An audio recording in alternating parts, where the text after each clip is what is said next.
जयन्ते मंगला। बंधु नमस्कार। तो कुंभ राशि वालों, कैसे हैं आप लोग?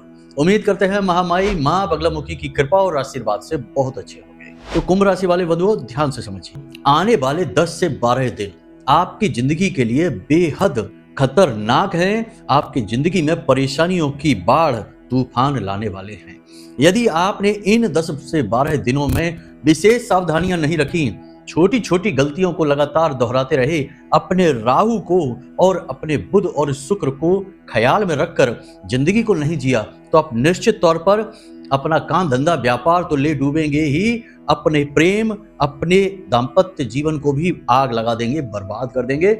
लेकिन इन सब से कहीं बढ़कर आप अपने पूरे परिवार की खुशियों को भी मातम में बदल सकते हैं, और इसके जिम्मेदार होंगे केवल आप। जी हाँ बंधुओं, आपकी लापरवाही, क्योंकि आपको चेतावनी देने के बाद भी आप सतर्क नहीं हुए। ये वही बात होगी कि लाख किसी को बताया कि आगे कुआं है, लेकिन वह नहीं माना और कुतर्क के वशीभूत होकर जाकर कुएं में डूब गया और अपने प्राणांत कर दिए। ऐसी भूल आपको नहीं करनी है। 10 से 12 दिन आपकी जिंदगी के, यानी कि पूरे मार्च के महीने में जो बचे हुए दिन हैं, वे आपकी जिंदगी में बहुत बड़ी कहानी लिखने जा रहे हैं। या तो आप बुरी तरीके से बर्बाद हो जाएंगे, या आज हम आपको यह बात कहते हैं कि आप अपनी जिंदगी की एक नई कहानी लिखेंगे, एक नया इतिहास लिख डालेंगे। जी हाँ बंधुओं, क्योंकि इन 10 से 12 दिनों में पूरी तरह से शासन चलेगा केवल और केवल राहु का और शनि का। राहु और शनि मित्र हैं। एक बार राहु ने कोई भी निर्णय ले लिया, शनि भी उसका समर्थन करेंगे, और शनि ने यदि कुछ निर्णय ले लिया तो राहु बढ़ चढ़कर उस निर्णय को मान लेंगे। तो अब समझिए कि ये जो समय है, आने वाला 10 से 12 दिन का समय, ये बहुत ही खतरनाक समय कहा जाएगा। बहुत सावधान रहने की जरूरत है। कुछ चीजें हैं जो आपको अपने घर में पूरी तरह से सुधार लेनी है, बदल डालनी है। कुछ अपनी जिंदगी में बदलाव लेकर आने हैं, और कुछ छोटे छोटे उपाय और क्रियाएं करनी हैं। इनसे क्या होगा? इनसे ये होगा कि आपका राहु पॉजिटिव हो जाएगा। राहु के पॉजिटिव होते ही शनि भी आपके अनुकूल हो जाएंगे, क्योंकि इस महीने के अंत में तो शनिदेव भी राशि परिवर्तन करने वाले हैं। और जब शनिदेव राशि परिवर्तन करेंगे तो पूरे 27 दिनों के लिए शनिदेव चाहे किसी भी स्थिति और अवस्था में हो, आपकी राशि आपकी कुंडली में आपके लिए अनुकूल हो जाएंगे। या यूं कहें कि अपने पूरे प्रभाव को समाप्त कर लेंगे, क्योंकि शनि का राशि परिवर्तन बहुत विशेष होता है, धीमा होता है, और इस परिवर्तन में पूरा 27 दिन यानी एक चंद्रमास शनिदेव निष्क्रिय रहते हैं। ऐसे में आपके जीवन में जो भी रुकावटें परेशानियां शनिदेव की वजह से होंगी, वे पूर्ण रूप से समाप्त हो जाएंगे। तो अब ऐसे में आपको राहु को अपने अनुकूल करना बहुत अधिक आवश्यक है। वैसे भी हम आपको बता दें कि आज जब हम इस वीडियो कार्यक्रम को आपके लिए बना रहे हैं, इस समय बुध अस्त हो चुके हैं, शुक्र उच्च के अवश्य हैं, लेकिन एक राक्षस ग्रह के साथ में युति बनाकर बैठे हैं, और सूर्य देव भी उनके साथ बैठे हुए हैं। यानी कि सब पर राहु की नजर है। राहु ने सब पर नियंत्रण बना रखा है। जरा सी मूर्खता पूरी तरह से आपको बर्बाद कर सकती है, मिट्टी में मिला सकती है। तो कौन से है वो 5 काम जो आपको इन 10 से 12 दिनों में भूल कर भी नहीं करने हैं, और कौन सी हैं वे सावधानियां जो आज इसी वक्त जब हम आपको इस वीडियो कार्यक्रम के माध्यम से बता रहे हैं, तुरंत जाकर अपने घर में चेक करनी है, अपनी जिंदगी में चेक करनी है, और अपने वातावरण में चेक करनी है। और यदि वे खामियां दिखाई दे जाती हैं तो तुरंत उन्हें सुधार डालना है। इनसे आपका राहु पॉजिटिव हो जाएगा, और एक बार जिसको राहु उतारे उसे फिर कोई न मारे। याद रखना कि कुंडली का सबसे ज्यादा रहस्यमयी और सबसे ज्यादा मायावी और सबसे ज्यादा ऊर्जावान कोई एक ग्रह है तो वह राहु ही है, जो रातों रात परिवर्तन करने की दम रखता है। भिखारी को राजा बना देता है और राजा को भिखारी बना देता है। कई चाय वाले भी आपने ऐसे देखे होंगे। आज सोशल मीडिया पर जाकर आप देखिए कि जो चाय की टपरी लगाकर बैठे थे और बहुत ही छोटा सा व्यापार कर रहे थे, आज लाखों करोड़ों में खेल रहे हैं। ये राहु की ही देन है। तो बस आपको आज बहुत सावधानी से इस कार्यक्रम को देखना है, एक एक बात को बारीकी से समझना है, कुतर्क नहीं करना है, ज्ञान हासिल करना है। भगवान श्री कृष्ण गीता में कहते हैं कि हे अर्जुन, ज्ञान इस संसार का सबसे शक्तिशाली हथियार है, औजार है। जिसके पास ज्ञान होता है वह ब्रह्म को भी प्राप्त कर लेता है, लेकिन उससे पहले इस संसार में सर्वश्रेष्ठ उत्तम जीवन व्यतीत करके जाता है और फिर ब्रह्म में मिल जाता है, यानी कि स्वयं श्री कृष्ण में मिल जाता है। वैकुंठवासी हो जाता है। तो कहने का मतलब यह है कि ज्ञान जितना भी मिले, जहां से भी मिले, कम है उसे ले लेना है, अपने जीवन में उतारना है। और जो बातें हम आपको बताने जा रहे हैं वे तो आपके अपने जीवन की बातें हैं, आपके आसपास के वातावरण की बातें हैं, और इन बातों का सीधा प्रभाव आपके जीवन पर है। इन्हें आप नहीं मानेंगे तो फिर किन बातों को आप मानेंगे, किन बातों से आप प्रभावित होंगे? फिजूल की फालतू की बातें तो वैसे भी दुनिया भर में इतनी घूम ही रही हैं, जिनके चक्करों में कुचक्र में पड़कर लोग अपनी जिंदगियां मिटा रहे हैं, बर्बाद कर रहे हैं। कम से कम कोई एक ज्ञान की बात अगर बता रहा है तो उसे ध्यान से सुनना आपका धर्म है, आपका फर्ज है। अपने लिए ज्ञान हासिल करिए, अपने परिवार वालों के लिए उन पे भी आपको रहम करना है, तरस खाना है। आप बर्बाद होंगे तो वो भी बर्बाद होंगे, आपको चोट लगेगी उन्हें भी दर्द होगा। तो अपने लिए, अपने पूरे परिवार के लिए, अपने प्रेमियों के लिए आज इस कार्यक्रम को अंत तक अवश्य देख लेना। हम गारंटी के साथ कहते हैं कि इस कार्यक्रम को अंत तक देखने के बाद आप निश्चित तौर पर हमें धन्यवाद अवश्य करेंगे, क्योंकि हम आपको बहुत गहरी बातें बताने वाले हैं। तो बस चलिए बंधु, उम्मीद करते हैं कि यहाँ तक सारी बातें आप समझ चुके हैं। अब माई को याद करते हैं, क्योंकि बिना माई के याद किए तो हम एक पल भी आगे नहीं चलते, एक कदम भी आगे नहीं बढ़ाते हैं। तो माई को याद करते हैं। कमेंट बॉक्स में पूरे भक्ति भाव के साथ लिख डालिए, जय माँ बगलामुखी कृपा करो। महामाई इतनी दयालु हैं कि निश्चित तौर पर आपके ऊपर कृपा करेंगी, और जिस पर हुई माँ की कृपा उसे फिर किसी की कृपा की आवश्यकता नहीं, उससे तो सारा संसार ही झुककर सलाम करेगा। तो चलिए बंधु, अब अपने मूल विषय को प्रारंभ करते हैं। इसी के साथ साथ बंधु बता दें आपको कि चैत्र नवरात्रि आ रही हैं, और इस पूरी चैत्र नवरात्रि हम तो हर एक नवरात्रि में ही करते हैं, लेकिन इस चैत्र नवरात्रि में शामिल होने का अवसर आपको दे देते हैं। पूरे नवरात्रि के समय में विशेष अनुष्ठान होते हैं, मनोकामना पूर्ति हवन होते हैं, जिसमें लोगों को शामिल किया जाता है। हम आपको भी अवसर देते हैं कि यदि आपको शामिल होना है तो वीडियो में दिए गए नंबरों पर फोन करिए, छोटी सी शुल्क दक्षिणा जमा कराइए, और पूरे 9 दिनों तक माता रानी की सेवा कार्य में शामिल हो जाइए और माई की कृपा के पात्र बन जाइए। बंधुओं, जब हम अपनी माँ की सेवा करेंगे, अपने पिता की सेवा करेंगे, तो माँ और पिता हम पर क्यों नहीं रीझेंगे? आखिर जो बालक माता पिता के पैर दबाता है, उनकी सेवा करता है, उस पर माई का ज्यादा लाड़ बरसता है। भगवान श्री कृष्ण गीता में कहते हैं कि वैसे तो मैं इस संसार के हर एक जीव के लिए निस्वार्थ हूँ, हर एक के बारे में सोचता हूँ, भेद नहीं करता, लेकिन अपने भक्त के लिए मैं बिल्कुल स्वार्थी बन जाता हूँ और पूरा पूरा भेद करता हूँ। इसलिए भक्तों पर भगवान की विशेष कृपा होती ही है। अब यहाँ पर भी कुतर्क मत ले आना कि हम क्यों दे आपको पैसा, आपका व्यापार है। अगर ऐसी बुद्धि आपकी चलती है तो बिल्कुल मत देना। हम कोई आपको यहाँ पर निमंत्रण नहीं दे रहे हैं, यही एक अवसर है आपके लिए। अगर अपने कर्म, अपने जीवन और अपने परेशानियों और तकलीफों से मुक्ति चाहते हैं तो आगे आइए, वरना कोई बात नहीं, कार्य तो होगा ही, चाहे कोई आए या ना आए। ये दास तो माई का लगा ही है, लगा ही रहेगा। चलिए बंधु, अपने मूल विषय को शुरू करते हैं, ध्यान से सुनिए। प्यारे मित्रों, हमारे अत्यंत प्रिय और परम पूज्य अमिताचार्य जी के पास माँ बगलामुखी और माँ भद्रकाली की साधनाओं का वर्षों का अनुभव है, और माता रानी की इनके ऊपर पूर्ण कृपा और सिद्धि है। आचार्य जी ने अपने सटीक कुंडली विश्लेषण और श्रेष्ठतम उपायों के माध्यम से हजारों लोगों के जीवन को खुशियों से भरा है। आचार्य जी का कुंडली विश्लेषण और उपाय करवाने का तरीका इतना अद्भुत है कि जीवन के हर एक दुख और कष्ट का कारण जड़ से ही समाप्त हो जाता है।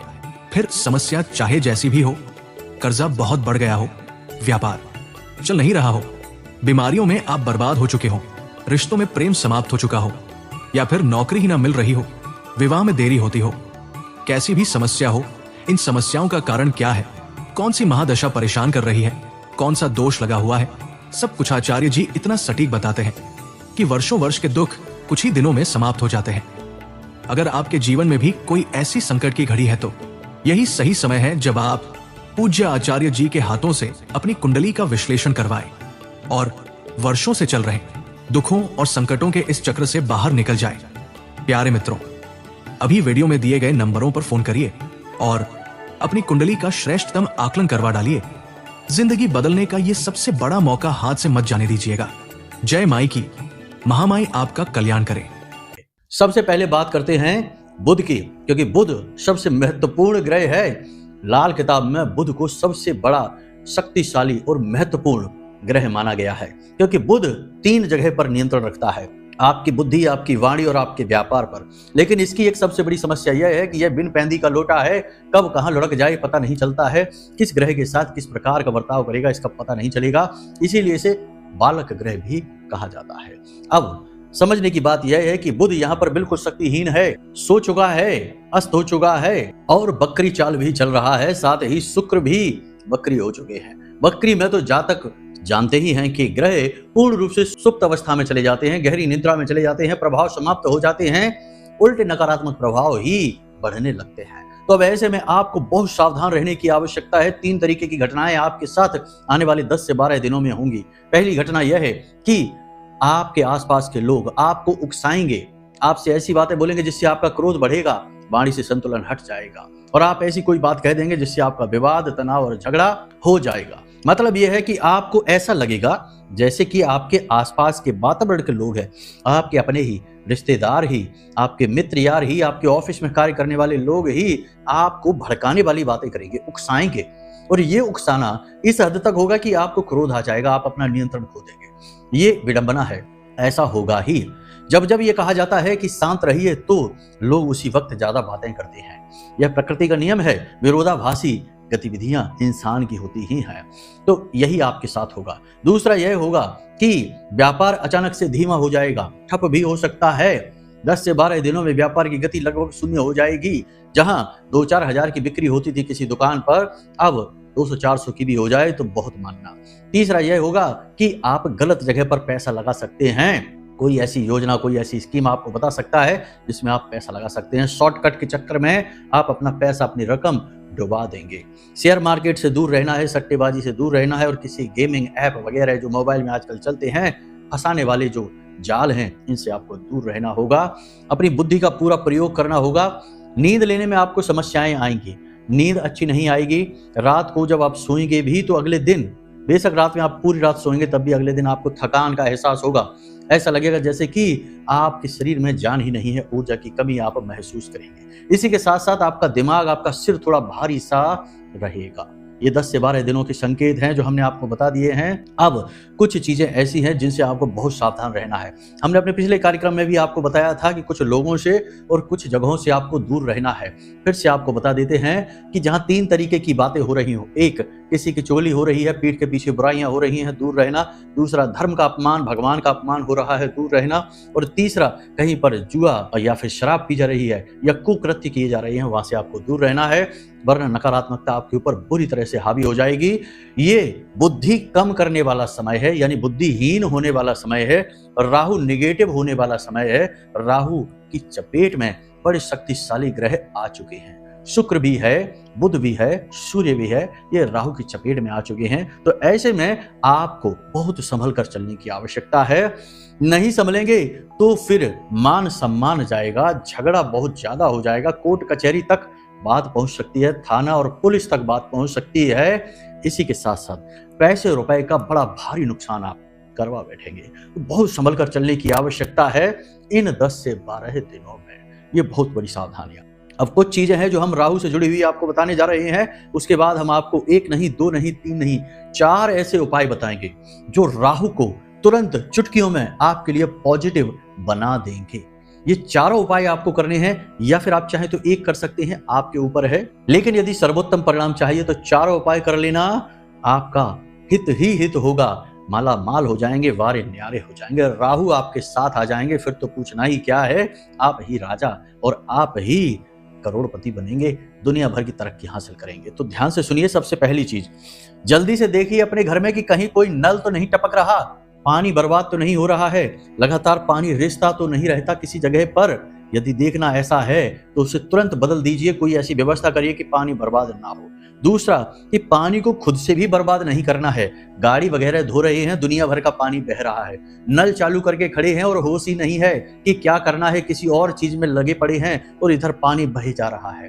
पानी आपका धन है, पानी चंद्रमा है, इसे बर्बाद नहीं करना है, वरना चंद्रमा गया तो धन तो जाएगा ही जाएगा, आपका मन चैन सुकून भी ले डूबेगा। फिर कहेंगे आपके घर में बड़ा कलेश रहता है गुरुजी, कोई किसी की बात ही नहीं सुनता है और पति पत्नी में तो हाथापाई की भी नौबत आ जाती है। हाँ, ऐसे लोग भी हैं जो आकर हमसे कहते हैं कि गुरुजी हमारी तो हाथापाई की नौबत आ जाती है।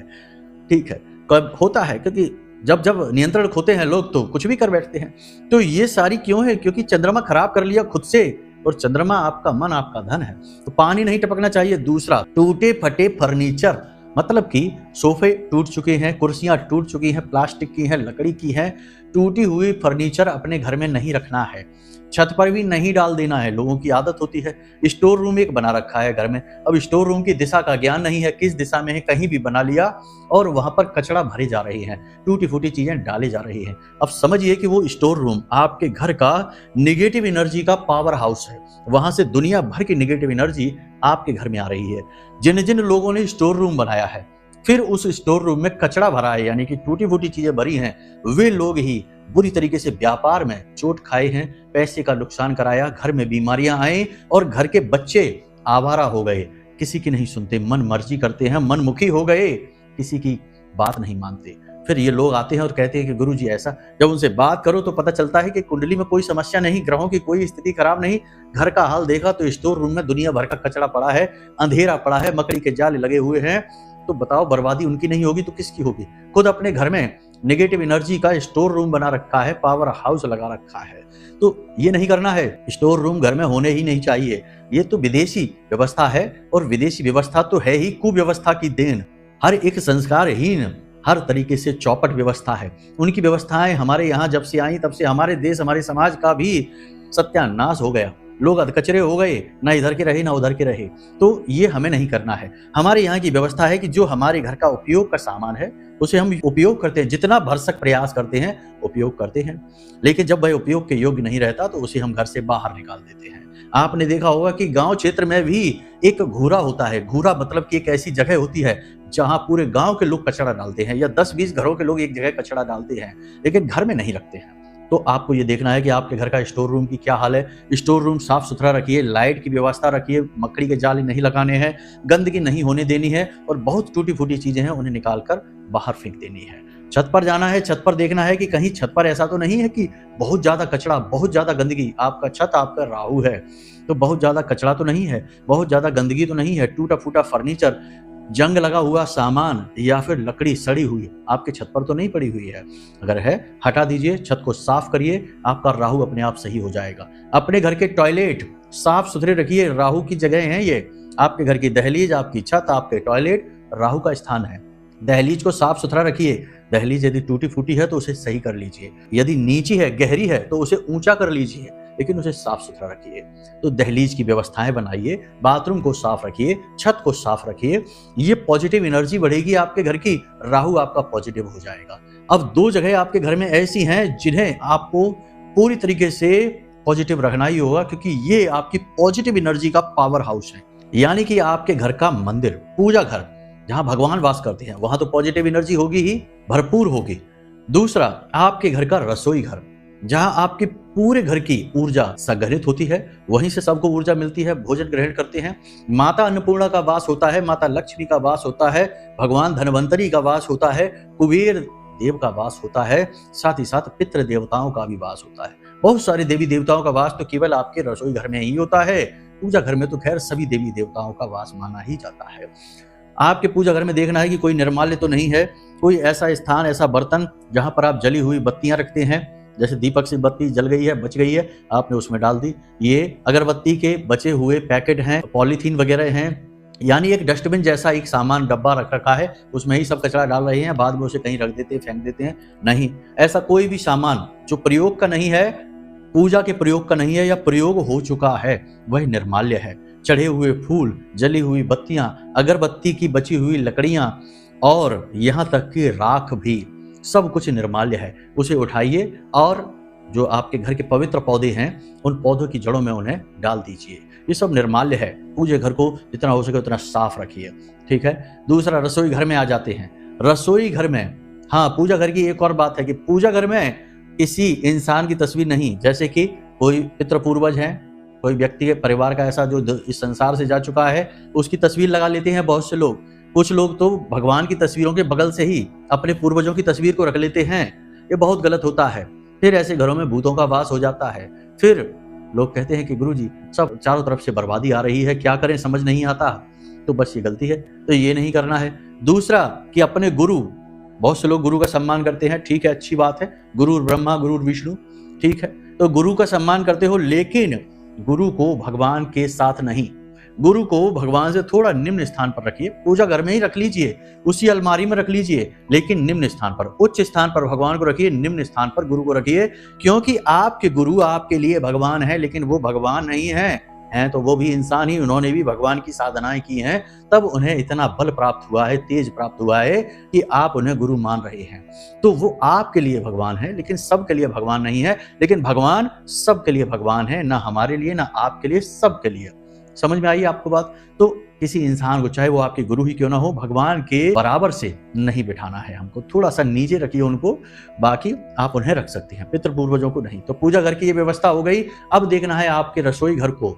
रसोई घर में मारा हुआ आटा नहीं रखा छोड़ना है, साथ ही साथ गंदगी नहीं रखनी है, और जूठे बर्तन पड़े नहीं छोड़ने हैं, खास तौर से रात भर के लिए नहीं छोड़ने हैं, और रसोई घर को शुद्ध पवित्र रखना है। सबसे महत्वपूर्ण बात कि भगवान धन्वंतरी की एक तस्वीर लेकर आइए और उसे अपने रसोई घर की दक्षिणी दीवार में लगा दीजिए, थोड़ी ऊंचाई पर लगाना है। और भी यदि लाभ अधिक लेना है तो रसोई घर में जो आपका जल का पात्र है, यानी कि पानी जहां रखा जाता है जिससे लोग पानी पीते हैं, घड़ा है या कोई भी बर्तन है या फिर कोई फिल्टर वगैरह ही क्यों ना हो, पानी उससे लोग लेना चाहिए और पीना चाहिए। उस पात्र के ऊपर एक कटोरी में थोड़ा सा अन्न रखिए, यानी कि आप चावल रख सकते हैं, गेहूं रख सकते हैं, और उसके ऊपर आप एक दीपक गाय के घी का प्रतिदिन शाम के समय जला दीजिए। संपूर्ण देवी देवता प्रसन्न हो जाते हैं, पितृदेव बहुत ज्यादा प्रसन्न होते हैं और आशीर्वाद देने लगते हैं। माता लक्ष्मी सीधी खिंची चली आती हैं रसोई घर की ओर। एक और खास बात आपको बता दें, शिवपुराण की कथाएं कहती हैं कि यदि रसोई घर में कुछ मीठा रखा जाए, यानी कि कोई मीठा, जैसे कि मिठाई है, बर्फी है, पेड़े हैं, कुछ भी यदि रसोई घर में थोड़ा सा मीठा रखा जाए तो माता लक्ष्मी सीधे आपके रसोई घर में आ जाती हैं, क्योंकि माँ लक्ष्मी को मीठा बहुत अधिक प्रिय है। तो ये एक छोटी सी क्रिया है, इसे भी आप कर सकते हैं। इन 10 से 12 दिनों में आप इन क्रियाओं को करेंगे, आपको गजब के परिणाम प्राप्त होंगे। फिर से हम कहते हैं कि सावधान रहिएगा। इस 10 से 12 दिनों में आपके जीवन में बहुत सारी गलत घटनाएं हो सकती हैं। लोग आपको फंसाने का, आपको उलझाने का बहुत प्रयास करेंगे। आपका पैसा, आपकी धन संपत्ति, आपकी ऊर्जा और आपके स्वभाव का शोषण करने की पूरी कोशिश करेंगे। समझदार रहेंगे तो बचे रहेंगे। याद रखना है कि भावनाओं से होकर निर्णय नहीं लेना है, भावुकता से निर्णय नहीं लेना है। जो व्यवहारिक है, जो सही है, वही निर्णय लेना है। फिर चाहे किसी को बुरा लगे या भला लगे, कोई फर्क नहीं पड़ता है। देखिए बंधु, हम आपको बता दें कि आप एक भावुक इंसान हैं। कोई इंसान आपसे जब काम करवाना चाहता है तो वह पहले आपको भावनाओं में लेता है, और जब भावनाओं में लेकर आपको पूरी तरह से भावुक कर लेता है तो फिर वह आपसे बड़े से बड़ा काम करवा लेता है। बहुत सारे आपके आसपास ऐसे लोग हैं जो आपकी इस कमजोरी को अच्छी तरह से जानते हैं, भांप चुके हैं। तो जब उन्हें आपसे कोई काम करवाना होता है तो वह इसी ट्रिक का प्रयोग करते हैं, इसी तरकीब का उपयोग करते हैं और आपसे काम निकलवा ले जाते हैं। आप बाद में ठगे से खड़े रह जाते हैं कि ये क्या हो गया। तो सावधान रहिएगा, ऐसा आपके साथ अब होगा इस समय पर, ठीक है। नकारात्मक चीजों की तरफ आपका ध्यान आकर्षित हो सकता है, किसी प्रकार का प्रेम प्रसंग शुरू हो सकता है, किसी प्रकार का प्रस्ताव आपको मिल सकता है, और आप खुद भी नकारात्मक चीजों की तरफ अति आकर्षित होंगे, क्योंकि यह राहु का समय चल रहा है। तो सावधान रहना। कोई भी नई प्रॉपर्टी, नया वाहन, नया कीमती सामान आपको इन 10 से 12 दिनों में नहीं लेना है। इस बात का विशेष ख्याल रखना है। जो भी प्लानिंग है आपकी, उन्हें बाद में करें, अभी फिलहाल के लिए टाल दें इन प्लानिंग्स को। तो यहाँ तक आपने सारी बातें समझ ली। अब बात कर लेते हैं राहु देव के 4 विशेष उपायों की। सबसे पहला उपाय, आज आप जब इस कार्यक्रम को देख रहे हैं, सुन रहे हैं, आज ही इस उपाय को करिए। यदि रात्रि है तो कोई बात नहीं, कल कर लेना। एक नीले रंग की प्लास्टिक की डिब्बी या कोई कटोरा प्लास्टिक का नीले रंग का आपको लेना है और उसमें नील भरनी है। नील आप जानते ही होंगे, बाजार में मिलती है, पाउडर वाली नील आती है। वैसे लिक्विड वाली नील भी आती है, लेकिन आप पाउडर वाली नील लेकर आएंगे, वही राहु का प्रतीक होती है। तो वही आपको नील लेकर आनी है बाजार से, और आपको वही नील उस कटोरी में भर के और रख देनी है। कहाँ रखेंगे आप रखेंगे जो दक्षिण दिशा है, ध्यान से सुनिएगा, जो दक्षिण दिशा है और जो पश्चिम दिशा है, उस दक्षिण और पश्चिम दिशा के ठीक बीचों बीच जो कोण बनता है वह राहु का कोण होता है। उसे नैऋत्य कोण कहते हैं। माता लक्ष्मी का भी वही कोण होता है। उसी दिशा में आपको यह रखना है, यह कटोरी रखनी है। अब उस दिशा में चाहे कुछ भी हो, आपको ये वहां रखनी है। छोटी सी डिब्बी में आप रखिए, और प्रतिदिन सुबह के समय, सुबह जब आप सोकर जागते हैं, स्नान आदि करते हैं, नित्य कर्म करते हैं, उस समय इस नील को टॉयलेट में फ्लश कर देना है और दोबारा से दूसरी नील थोड़ी सी भर के रख देनी है। केवल 11 दिनों तक आपको यह क्रिया प्रतिदिन दोहरानी है। कितना भी भयंकर से भयंकर कर्जा होगा, कमजोर पड़ जाएगा। भयंकर से भयंकर बीमारियां घर में होंगी, ठीक होने लग जाएंगी। झगड़े, विवाद, नकारात्मक स्थितियां पॉजिटिव होनी शुरू हो जाएंगी, क्योंकि ये राहु की वजह से होंगी। राहु पॉजिटिव हो जाएगा, पहली चीज ये। दूसरी चीज ये कि दिन याद रखिए, बुधवार व्यापार के लिए, सोमवार ग्रह क्लेश के लिए और कर्जे के लिए, और मंगलवार शत्रुनाश के लिए। 3 तरीके की बाधाएं यदि आपके जीवन में है, शत्रु आपको परेशान करते हैं, तो मंगलवार के दिन इस क्रिया को करना जो हम बताने जा रहे हैं। ध्यान से सुनना, मंगलवार के दिन इस क्रिया को करना। यदि आपको कर्जे से मुक्ति चाहिए या फिर रिश्ते नातों में, पति पत्नी में, प्रेमियों में परेशानी है, झगड़ा है, तो सोमवार के दिन करना है। और यदि धन की समस्या है तो शुक्रवार के दिन करना है। 3 दिन हमने बता दिए। क्रिया क्या है, ध्यान से समझिए। आपको एक नारियल लेना है, पूरा जटा वाला, पूजा वाला जो नारियल आता है वो नारियल लेना है। उस नारियल पर आपको नीले रंग का एक धागा लपेटना है। धागा रेशम का होना चाहिए। धागा आपकी पूरी लंबाई का होना चाहिए, ऊपर से लेकर और पैर के नाखून तक की लंबाई का धागा होना चाहिए। उस धागे में 7 गांठें थोड़ी थोड़ी दूरी पर लगा दीजिए, ठीक है। अब उस धागे को सरसों के तेल में डुबा देना है और उसके बाद उस धागे को नारियल के ऊपर लपेट देना है 7 बार, ठीक है। नारियल के ऊपर 7 बार लपेट दिया। अब इस नारियल को आप अपने सिर के एंटी क्लॉकवाइज, यानी कि घड़ी की उल्टी दिशा में अपने सिर के ऊपर से ऐसे फिराएंगे, ऐसे करके ऐसे फिराएंगे, ठीक है। तो उल्टा घड़ी के ऐसे करके ऐसे घड़ी घूमेगी तो उल्टा हो जाएगा। तो ऐसे करके आपको फिराना है, फेरना है, उसारा करना है, उतारा करना है, बहुत सारी चीजें कहते हैं इनको। तो आप 7 बार घुमाएंगे। उसके बाद इस नारियल को बहते हुए जल में प्रवाहित कर देंगे।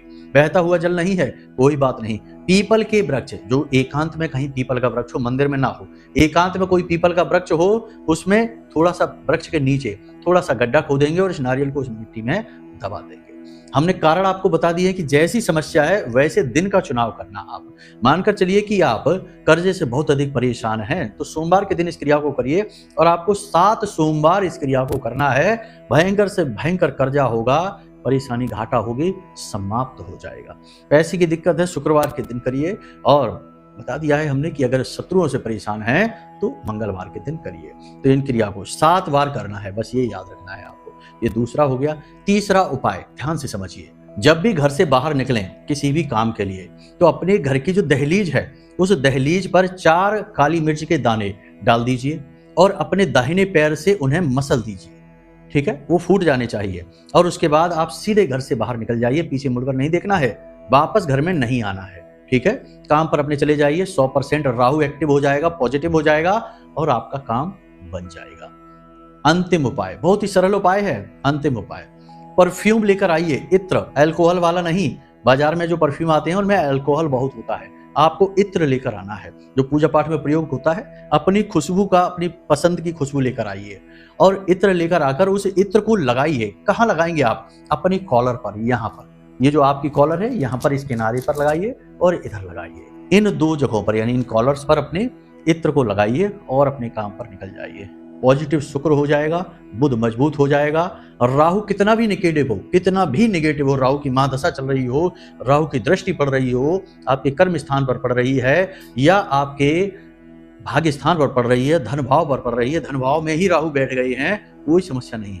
हर स्थिति में राहु आपके लिए पॉजिटिव हो जाएंगे और आपका जीवन स्वर्ग के समान सुंदर हो जाएगा। यही 10 से 12 दिनों में आप हमसे खुद कहेंगे कि गुरुजी आनंद आ गया, हमने ऐसे ऐसे काम कर डाले जिनके बारे में कभी सोचा ही नहीं था। क्योंकि याद रखना, राहु बहुत शक्तिशाली ग्रह है। ये आपसे वो सब भी करवा सकता है जो आपकी क्षमताओं से बहुत दूर की चीज है, बहुत बाहर की चीजें हैं, वे सारी चीजें भी राहु आपसे करवा सकता है। बस इससे लाभ लेना आना चाहिए। हमने उपाय आपको बता दिए, सावधानियां आपको बता दी, क्रियाएं आपको बता दी, सारी बातें आपको स्पष्ट तौर पर बताई हैं। आपको बस इन बातों को अब अपने जीवन में उतारना है। तो बस इन क्रियाओं को अपने जीवन में उतारिए और अपने हाथों से अपने जीवन को खुद बदल डालिए। अब यहाँ पर भी कुछ कुतर्की आकर उल्टी सीधी बातें सोचेंगे और बातें करेंगे, उनसे बस हमारा इतना सा कहना रहेगा कि तुलसीदास बाबा ने रामचरितमानस में पहले ही लिख दिया है कि फूलें फरे न बैत, जदपि सुधा बरसे जलद, और मूर्ख हृदय न चेत, जो गुरु मिले बिरंच सम। तो अब ऐसा का तो भगवान ही मालिक है, कोई कुछ नहीं सिखा सकता इनको, बाकी आप खुद ही समझदार हैं। अब यदि कोई प्रश्न मन में उठे या फिर नवरात्रि की विशेष पूजा अनुष्ठान में भाग लेना है तो वीडियो में नंबर हमने दे रखे हैं, इन नंबरों पर फोन करिए और सारी जानकारी प्राप्त कर लीजिए। चलिए बंधु, आज के इस कार्यक्रम को यहीं पर विराम देते हैं। हमेशा हंसते रहिए, मुस्कुराते रहिए, सकारात्मक रहिए और महामाई पर अपनी आस्था और विश्वास बनाकर रखिए, क्योंकि आपका उद्धार तो वहीं से होना है। तो प्रेम से बोलिए जय माई की, महामाई आपका कल्याण करेगी। धन्यवाद। हमारे प्रिय और परम पूज्य आचार्य जी ने अपनी साधनाओं के अनुभवों पर आधारित शक्तिशाली उपाय और क्रियाओं के माध्यम से हजारों लोगों के जीवन को पूरी तरह से बदला है। आचार्य जी के द्वारा बताया गया हर एक उपाय इतना सटीक और कारगर होता है कि जो भी इसे पूरे भाव के साथ कर लेता है उसे साक्षात महामाई की कृपा और आशीर्वाद प्राप्त हो जाती है।